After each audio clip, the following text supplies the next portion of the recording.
Él está ahí. Quiere decir que cuando está esto lleno, Dios está aquí. Y cuando no está lleno, Dios está aquí. ¿Cuántos dicen amén? Amén. Aleluya. Quiero que cierres tus ojos unos minutos.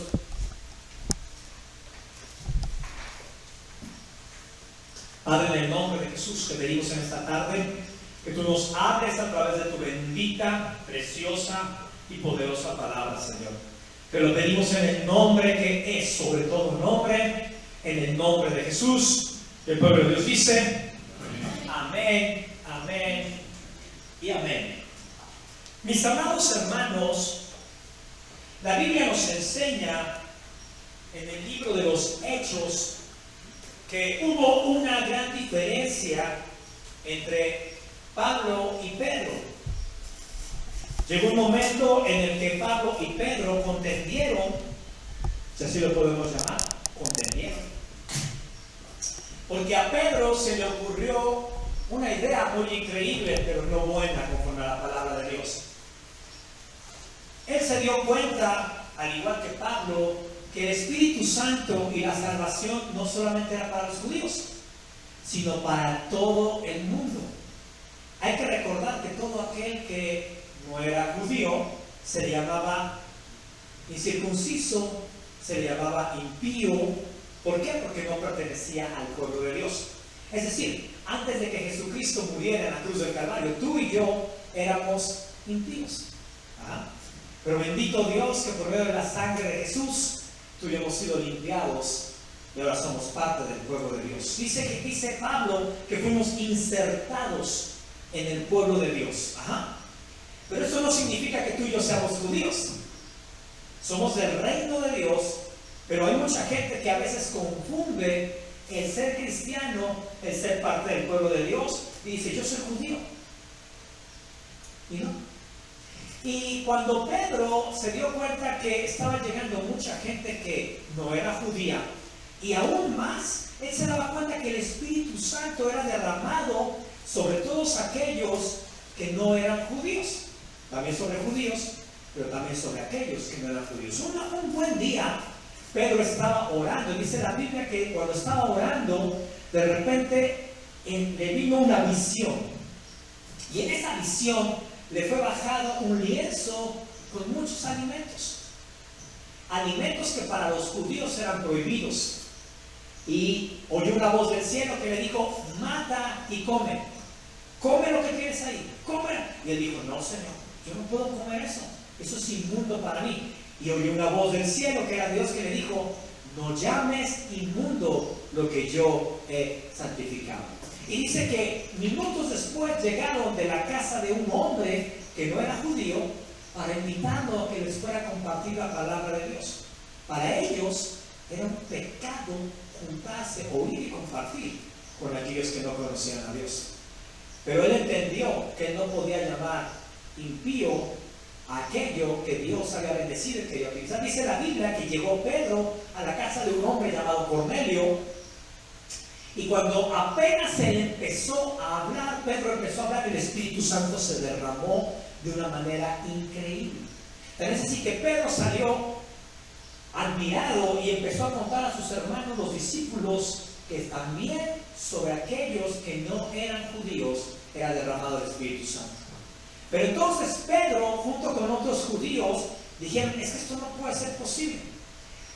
Tenemos que hacer que aquellos nuevos cristianos, porque hay que recordar que en el libro de Hechos fue la primera vez que a los discípulos o a la gente que seguía a Jesús se les llamó cristianos.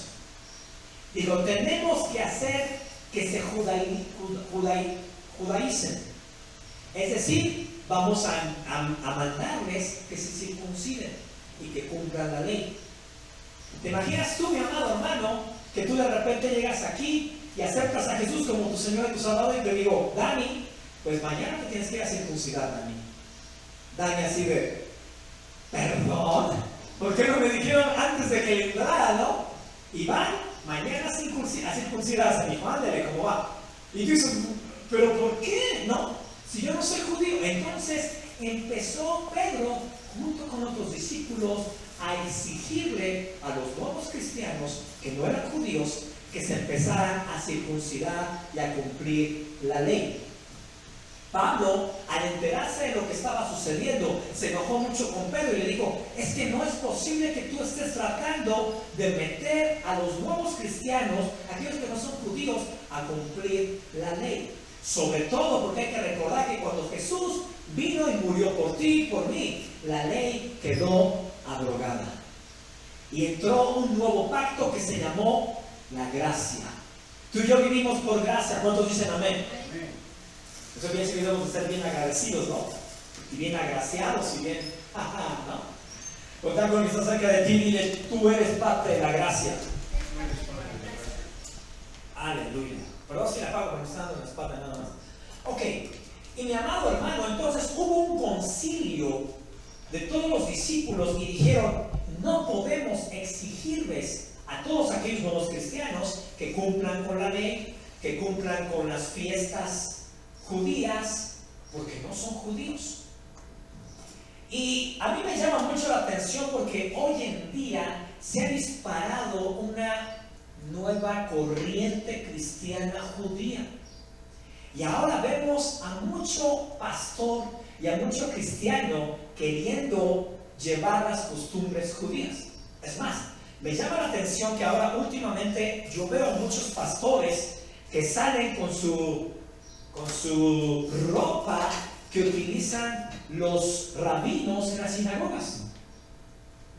Es interesante. Es como, imagínate que de repente el próximo domingo, después de que ando aquí en playerita y todo porque hace mucho calor y porque no he dormido bien y todo, me ves salir con mi y con todo mi effort para poder dirigir la reunión. ¿Se imaginan? Y mi barba hasta acá. Imagínense que me crezca de aquí al próximo domingo, así en nota, y salgo con mi toga y salgo con mi effort. Y entonces, en vez de leer la Biblia, ahora vamos a leer el Torah. ¡Wow! ¿No? Bueno. Pues déjame decirte que hoy en día hay mucha iglesia cristiana que está llegando unos hasta ese extremo y otros volviendo a regresar a la ley. ¿Qué es la ley? La Biblia nos enseña que hay varios libros de la ley incluidos en el Antiguo Testamento. Díganme uno de los libros, a ver quién sabe uno de los libros de la ley. Números. ¿Otro? Deuteronomio. Bueno, ¿a mí así se una tarea? ¿Otro? Génesis, no. Levítico. Y son libros en los cuales Dios habló a su pueblo y les dio reglas y normas. Para el pueblo de Israel, durante mucho tiempo, haz de cuenta que eso fue como su constitución.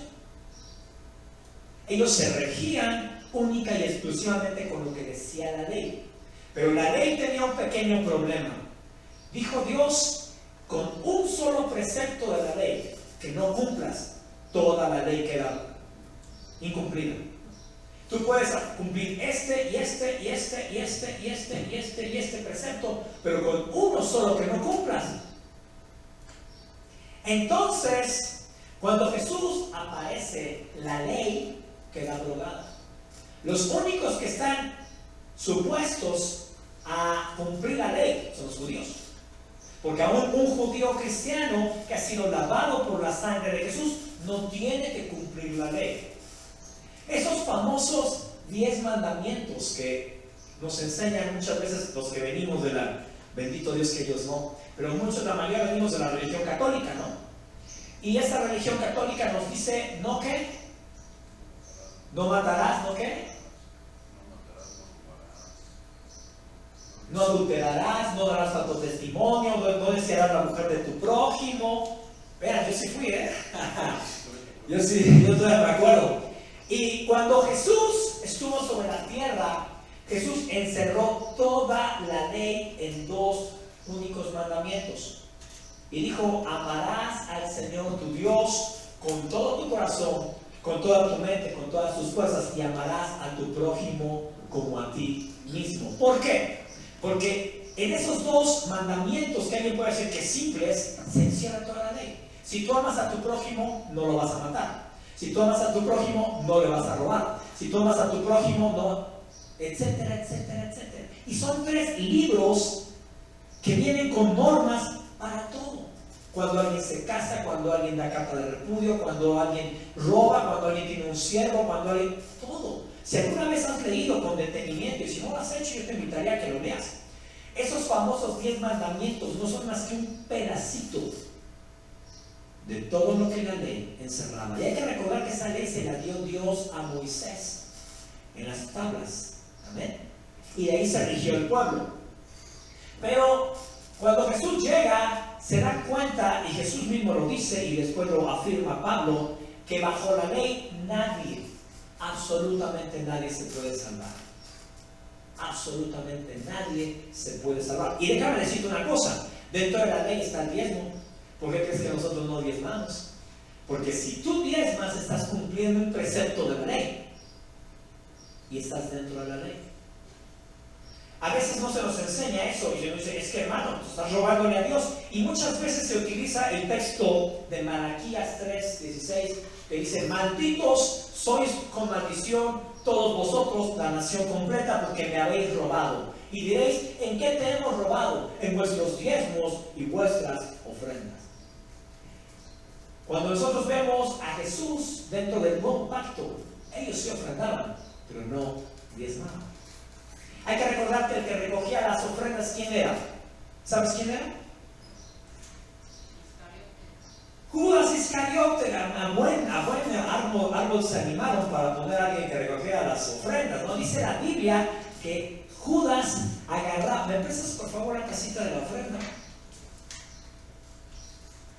Dice la palabra de Dios que Judas, cuando tenía toda la ofrenda, agarraba ahí. Eso ya lo dice la Biblia. Agarraba y se embolsaba. Por eso, cuando dice la palabra que gracias a nosotros, que llegó una mujer con un perfume muy caro y enjugó, lo vació sobre los pies de Jesús y con su cabello empezó a secar, dijo Judas, ¡qué desperdicio! Eso lo podríamos haber vendido y le habíamos podido dar a los pobres. Y él mismo dice la palabra de Dios. Esto decía Judas porque él sustraía de las ofrendas. ¡Ah, qué Judas ¿no? Y mi amado hermano, entonces ya no se diezmaba, se ofrendaba. La iglesia del libro de Hechos ya no diezmaba, ofrendaba. Pero hoy el 99.9 de las iglesias cristianas diezman. Y cuando diezma, está entrando en la ley. Bueno, entonces, cuando Pablo se da cuenta de que Pedro, junto con los demás discípulos, quieren que la gente que estaba llegando al conocimiento de la palabra de Dios volviera a entrar otra vez en la ley, entran en un conflicto tremendo e increíble. Y hay una iglesia en la cual Pablo les habla de una manera muy fuerte, y es la iglesia de Gálatas. La iglesia de Gálatas se distinguía porque eran medios cabezones. Yo me imagino una reunión, 300, 500 y todos con cabeza de yucateco, ¿no? Así su cabezota. Porque Pablo les tenía que hablar y hablar y hablar y no entendían. Quiero que vayas conmigo al libro de Gálatas, capítulo 3. Y vamos a leer todo ese capítulo. Y qué bueno que Pablo no está hoy en día en nuestros tiempos modernos, porque yo creo que agarraría a muchos pastores y a muchas iglesias y les daría, como dicen por ahí los chavos, su zape. ¿Ya lo tienen? Empieza Pablo. Yo creo que Pablo estaba muy enojado porque dice, ¡oh, Gálatas insensatos! Ese mismo Pablo que muchas veces empezaba sus cartas de una manera tan amorosa, ahora les dice, ¡oh, Gálatas insensatos! ¿Quién os fascinó para no obedecer la verdad? A vosotros, antes cuyos ojos Jesucristo fue ya presentado ciertamente entre vosotros como crucificado. Esto solo quiero saber de vosotros. ¿Recibisteis el Espíritu Santo por las obras de la ley o por el oír de la fe? Yo te preguntaría a ti, mi amado hermano, ¿recibiste el Espíritu Santo y recibiste a Jesús por cumplir la ley o por fe? ¿Cuántos de los que están aquí lo recibieron? Porque, a ver, tienes que hacer toda la ley y entonces Jesús va a venir a tu corazón. No, ¿verdad? No. Lo recibimos ¿por qué? Por fe. Y eso se llama gracia. La gracia es aquello que tú y yo recibimos sin haber tenido que hacer nada. Oye, Si hubiéramos tenido que pagar por nuestra salvación, no hubiéramos tenido el dinero necesario. ¿Cuánto puede haber costado tu salvación, Dani? ¿Cuánto puede haber costado tu salvación, Iván? ¿Cuánto puede haber costado su salvación? ¿Por qué? Porque éramos viles pecadores, y para que nos hubieran puesto una cantidad de ok, mira, tú has hecho esto y esto, da tanto. Ni nuestra propia vida hubiera alcanzado, pero fue por gracia, por fe. Dice entonces, tan necios sois. ¡Wow! Oye, Pablo estaba enchilado. Ya para decirles, necios, insensatos, cabezones. Órale. Yo creo que esta carta, cuando se las envió, dijeron, ay hermano, esto no es masaje, esto es mensaje. ¿No? Porque lo he dicho muchas veces a gente que quiere nada más masaje. Va a la iglesia en vez de mensaje, masaje. Ay, qué rico. Bueno, entonces les dice, son unos necios. Habiendo comenzado por el Espíritu, ahora vas a acabar en la carne. Tantas cosas habéis padecido en vano, si es que realmente fue en vano. Aquel pues que os suministra el Espíritu y hace maravillas entre vosotros, ¿lo hace por las obras de la ley o por el oír de la fe? Dice, así Abraham creyó a Dios y le fue contado por justicia. Sabed por tanto que los que son de la fe, estos son hijos de Abraham. La Escritura, previniendo que Dios había de justificar por la fe a los gentiles, dio de antemano la buena nueva a Abraham, diciendo, en ti serán benditas todas las naciones. De modo que los de la fe son bendecidos con el creyente Abraham, porque todos los que dependen de las obras de la ley están bajo ¿qué? ¿Están bajo qué? ¡Ah, caramba! Quiere decir que si tú estás bajo la ley y estás siguiendo los preceptos de la ley, ¿estás bajo qué? ¡Wow! Y hoy en día vemos gente que no solamente les pide, les exige a la gente sus diezmos, sus primicias, sus talentos, Es decir, imagínate nada más que yo le digo a Dani, a ver Dani, y a todos. A Dani y a todos. Mis amados hermanos, al principio de año me hacen favor de guardar sus primicias. ¿Qué son las primicias? Lo primero que recibas en el año. Lo primero que recibas en todo. Dinero, posesión, lo que recibas, lo primerito que te llegue en el año, lo vas a traer a la iglesia y lo vas a dar. Así es como se hacía en el Antiguo Testamento. Y ¿qué crees, mi amado hermano? Que hoy en día el 99.9 de las iglesias están pidiendo las primicias. Y no te lo digo porque me hayan dicho, no. Yo trabajé en lugares, estuve en lugares donde había que caerse con su primicia. Tú puedes hoy en día aprender YouTube y escuchar mucha gente que está predicando sobre las primicias. Y la gente dice, bueno, mi modo, mi primicia, ¿no? Su diezmo. A mí me ha tocado lugares donde se lleva un control y se dice, a ver, hermanita Rosalena, ¿cuánto gana usted? No, pues que $6,000, perfecto, hermanita, qué bueno. ¿Cuándo le pagan? No, pues que tal día, lo apunto yo aquí y para tal día usted da su diezmo. Y si no da su diezmo, a ver, hermana amiga, ¿qué está pasando con usted? ¿Cómo está su relación con Dios? ¿Está usted en pecado? ¿O por qué? ¿Por qué no está diezmando? Pues ya debe 2 meses, hermana. Si viene el Señor, se va a quedar. ¿No? Imagínate nada más. Y como eso, tantas cosas que vienen en la ley. Y ahora, no solamente eso, sino que ¿sabes qué? Están haciendo que la gente empiece a celebrar o a llevar a cabo las celebraciones judías. La palabra de Dios y el pueblo de Israel está lleno de celebraciones judías y están haciendo que la gente las celebre. ¡Wow! Entonces dice que el que está bajo los preceptos de la ley está en ¿qué? En maldición. ¿Y qué significa maldición? Pues bien sencillo, lo contrario de bendición, ¿no? Sí, ¿no? Dice, pues escrito está, maldito todo aquel que no permaneciere en todas las cosas escritas en el libro de la ley para hacerlas. Es decir, si no las cumples todas, maldito serás con una sola que no cumplas. Y nadie, absolutamente nadie, desde Abraham hasta antes de Jesús, nadie pudo cumplir la ley. Nadie, absolutamente nadie. Dice el versículo 11, y que por la ley ninguno se justifica para con Dios. Es evidente. ¿Por qué? El justo por la fe vivirá.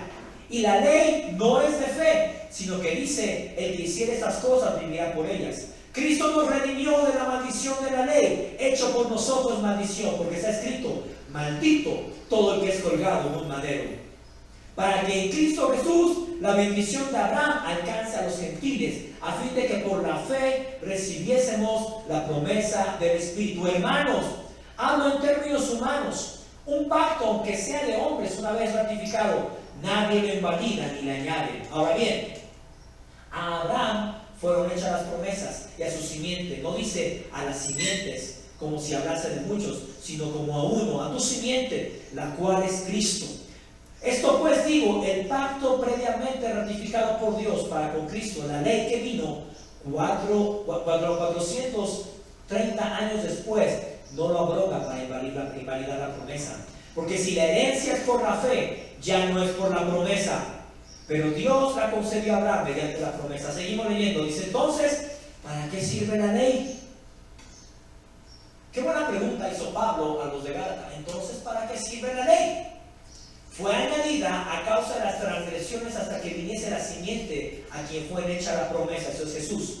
Y fue ordenada por medio de los ángeles en mano de un mediador. Y el mediador no lo es de uno solo, pero Dios es uno. Luego, ¿la ley es contraria a las promesas de Dios? En ninguna manera, porque si la ley nada pudiera vivificar, la justicia fuera verdaderamente por la ley. Mas la Escritura lo encerró todo bajo pecado, para que la promesa de que es por la fe de Cristo Jesús fuere dada a los creyentes. Espero no estar haciendo muchas bolas. Pero antes que viniese la fe, estábamos confinados bajo la ley, encerrados para que aquella fe que iba a ser revelada. De manera que la ley ha sido nuestro ayo para llevarnos a Cristo, a fin de que fuésemos justificados por la fe.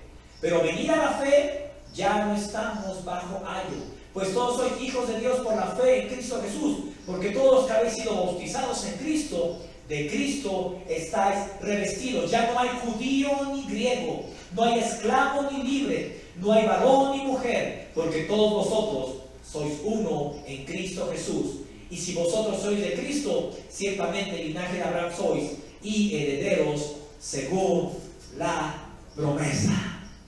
No, hombre, Pablo se extendió de una manera increíble, diciéndoles, no continúen queriendo llevar a cabo la ley, porque por la ley nadie se va a salvar. ¿Has visto gente que guarda el sábado? Está bajo la ley. Hay gente que es una serie de situaciones, está bajo la ley. Los judíos guardan el sábado, el sabbat. Y yo todavía no entiendo por qué hay hombres que hasta el día de hoy están exigiéndole a su congregación que guarden los preceptos de la ley. A veces el que más nos brinca es el del diezmo, ¿no? Pero hay tantos. Por eso te digo, si tú te pusieras, mira, yo a veces les he dicho a mucha gente, ok, si vamos a cumplir la ley, adelante. Pero dice la Biblia que si alguien está en pecado y es encontrado en pecado, lo apedrees hasta que muera. A ver, vámonos a la reunión con nuestra piedra. Oiga, del hermano Paquito anda en pecado, ¿cómo vas? ¿Por qué crees tú que cuando es encontrada la mujer adúltera, todos venían con su qué? Con su piedra. ¿La venían a qué? ¿A acariciar? No. Porque decía la ley que tenías que apedrearla hasta que muriera. Ay, sí, unas cosas sí y otras cosas no, ¿verdad? Y como eso hay tantas cosas que no se están cumpliendo, pero tantas que sí se está metiendo a la gente para que cumpla. Yo te voy a dar un ejemplo muy sencillo de lo que es la ley y de lo que es la gracia. Ve conmigo, por favor, al libro de Lucas.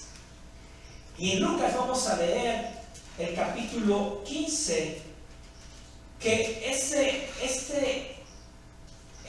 capítulo es muy famoso, sobre todo cuando se celebra como el día de hoy, el Día del Padre, ¿no?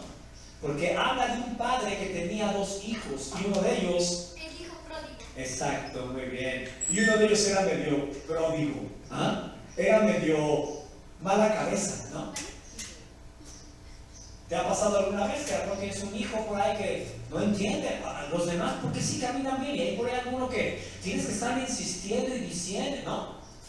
Bueno, dice aquí en el capítulo 15, dice, se acercaba a Jesús todos los publicanos y pecadores para oírle. Y los fariseos y los escribas murmuraban diciendo, este a los pecadores recibe y con ellos come.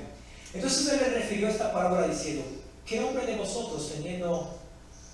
Nos vamos hasta el versículo 11. También dijo, un hombre tenía 2 hijos y el menor de ellos dijo a su padre, Padre, dame la parte de los bienes que me corresponde, y les repartió los bienes. Tal vez tú no sabías, mi amado hermano, pero en la ley, esa ley de la que estábamos hablando, cuando un hijo llegaba a los 18 años de edad, el papá estaba obligado a darle su herencia. No es como ahora, que la herencia será cuando la persona que... Y eso sí tiene herencia, ¿no?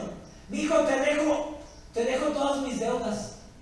Dicen por ahí que había una vez un hombre que fue al médico, fue a ver a la hermana Rosalena. Y la hermana Rosalena lo revisó, lo checó y le dijo, Señor, le quedan muy pocas horas de vida. En cualquier momento usted se va a morir. Y dijo, ay Dios mío, me voy a morir. Ay, aquí le voy a dejar todo lo que tengo. Y la hermanita Rosalena le cobró, ¿cuánto cuesta la consulta? ¿40? Hoy 55. Pensemos que fue en triple domingo, ¿no? Se le costó 150, ¿no? 165. Y entonces dice, aquí le voy a dejar todo lo que tengo. Dice la hermana, me ha cobrado más, ¿no? Este debe tener mucho dinero. Y entonces dice, no sea mala doctora, me permite hacer una llamada. Y le llama por teléfono a uno de sus hijos, hijo, la doctora Rosalena me acaba de decir que me quedan unas cuantas horas de vida. En cualquier momento voy a morir. Te quiero dejar a ti te voy a dejar San Javier, a ti te voy a dejar Santa Elena, a ti te voy a dejar, pásame a tu hermano, a ti te voy a dejar las casas de La Moraleja, a ti te voy a dejar las casas de por acá, es más, hasta en la Ciudad de México, a ti te voy a dejar las de la Colonia del Valle. Es decir, y la hermana Rosana dice, wow, bueno, este hombre tiene casas en San Javier, tiene casas en la del Valle, tiene casas en Coyoacán y todo, ¿no? De haber sabido, hubiera cobrado en dólares, no sé por qué. Bueno, ya cuando termina el hombre y cuelga, le dice, oiga, señor, que usted tiene tanto dinero. Digo, como mera curiosidad, ¿no? ¿Tiene usted tanto dinero? No, dice, lo que pasa es que repartimos leche. Yo estoy diciendo a mis hijos cuáles de las casas que les quedan para que repartan leche. A ti te toca la de San Javier, a ti te toca la de... No, bueno, pero no era que tuviera tanto dinero. Bueno, pero entonces era una ley que cuando Andrea o Iván o Jonathan o Cristian cumplían 18 años, ahora hijo, tengo esto, tengo unos puerquitos, tengo mis borreguitos, ahí te va, ¿no? Y entonces el hijo exigió lo que conforme a la ley le correspondía. Dice entonces, versículo 13, no muchos días después juntó todo el hijo menor y se fue lejos a una provincia apartada, y allí desperdició sus bienes viviendo perdidamente. Cuando todo lo hubo malgastado, vino una gran hambre en aquella provincia y comenzó a faltarle. Y fue y se arrimó a uno de los ciudadanos de aquella tierra, el cual envió a su hacienda para que apacentase ¿qué? Cerdos. Hay que recordar que los cerdos eran inmundos. Entonces trabajar en un lugar donde había cerdos era lo más denigrante. Imagínate tú la chamba más denigrante. ¿Qué te gusta? ¿De diputado? Y se la dicen que me la echen. No hay problema, es que sea denigrante. Bueno, yo en la familia tenemos un amigo que es diputado y a mí me llama la atención como vaya o no vaya a sesión. Yo no sé de cuánto se ganó un diputado, pero yo me acuerdo que cuando lo veíamos, teníamos contacto con él, ya hace yo creo como 5 o 6 años, ganaba 50,000 pesos. Bueno, no sé cuánto ganaba, 100,000, no sé, bueno. Pero bueno, entonces, versículo 16, y deseaba llenar su vientre de las algarrobas que comían los cerdos, pero nadie le daba. Y volviendo en sí dijo: ¿cuántos jornaleros en casa de mi padre tienen abundancia de pan y yo aquí perezco de hambre? Me levantaré e iré a mi padre y le diré: Padre, he pecado contra el cielo y contra ti. Ya no soy digno de ser llamado tu hijo. Hazme como a uno de tus jornaleros. Y levantándose vino a su padre, y aún estaba lejos, y le vio su padre, y le fue movido a odio, y corrió, y lo cacheteó, y lo golpeó, y lo corrió. Amén, gloria a Dios. ¿Verdad? No, ¿verdad? ¿Qué hizo el padre? El hijo llegó y el padre lo agarró del cuello y lo abrazó y le dijo: hijo, bienvenido. Yo me imagino que todo el tiempo que el hijo anduvo de huelga o de cuelga, no dice por ahí, no andaba muerto, andaba de parranda, ¿no? Como dice la canción. Yo creo que el papá todas las noches estuvo en vela esperando a qué horas iba a llegar su hijo. Pero ¿sabes qué, amado hermano? Fíjate bien, el hijo lo primero que hizo fue vivir y exigir sus derechos conforme a la ley. Y conforme a la ley, nada puede funcionar. Pero él se dio cuenta. De repente recapacitó y dijo: ¿qué estoy haciendo? En la casa de mi padre, los jornaleros y la gente que vive allí está viviendo mejor que yo. Iré a mi padre y le diré: Padre, he pecado contra ti y contra el cielo. Y él estaba seguro que su padre lo iba a recibir. Eso se llama gracia. Eso se llama gracia. La relación primera que tuvo el hijo con su padre fue a través de la ley. La relación segunda que tuvo el hijo conforme al padre fue por la gracia. Fue por la gracia. Por eso es que Jesús pone este ejemplo tan increíble. Porque si tú y yo queremos llegar a Dios a través de la ley, a través de las normas, a través de los dogmas, a través de todo lo que tenemos que hacer y cumplir para poder llegar a Dios, absolutamente nadie se puede salvar. Pero cuando venimos con un corazón dispuesto, decimos: Señor, Padre, he pecado, he hecho mal. Y entonces dice la Biblia que su padre, conforme a la ley, no, ¿verdad? ¿Conforme a qué? Conforme a la misericordia y la gracia. Y dice entonces: y levantándose vino su padre, cuando aún estaba lejos, le vio su padre, y fue movido a misericordia, y corrió, y se echó sobre su cuello y le besó. Y el hijo le dijo: Padre, he pecado contra el cielo y contra ti, y ya no soy digno de ser llamado tu hijo. No sé cuántos alguna vez hemos tenido que llegar así delante de Dios y hemos dicho: Señor, vengo mal, vengo destruido, vengo mugroso. ¿Cómo habrá estado el hijo? Mugroso, barbón, oliendo feo, todo lo que te puedas imaginar. ¿Ah? Y dice entonces: pero el padre dijo a sus siervos: sacad el mejor vestido y vestidle, y poned un anillo en su mano y calzado en sus pies. Traed el becerro gordo y matadlo, y comamos y hagamos fiesta, porque mi hijo muerto era